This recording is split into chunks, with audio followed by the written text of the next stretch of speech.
suppose my guiding model throughout my life is that successful English teaching, you know you've got it when you're making enough noise to disrupt the teaching of maths in the block next door. CPD trainer Peter Thomas doesn't believe in keeping quiet about poetry. The second reason, of course, is when kids are told off in maths for talking about what they did in English.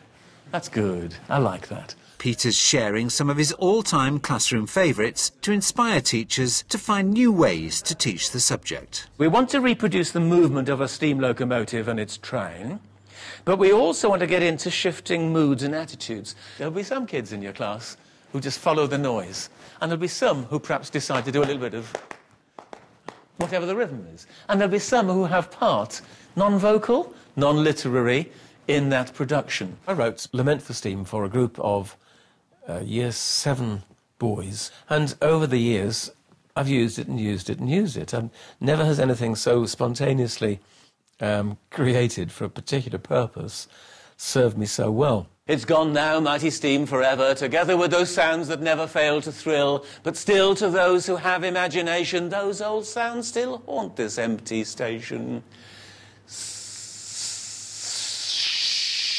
What is good about it as a practical activity is, firstly, it doesn't depend upon a refined literary sensibility.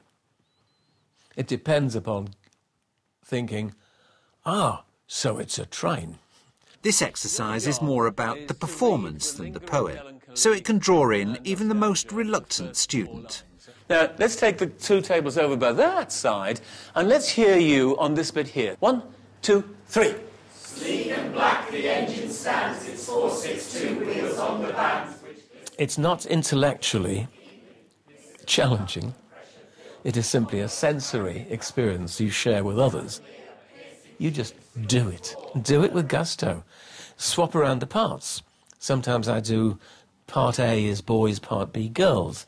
Sometimes it's back row against front row. Over the points, clickety-clack, blackety-sack, sackety-black, never come back, never come back, never come back.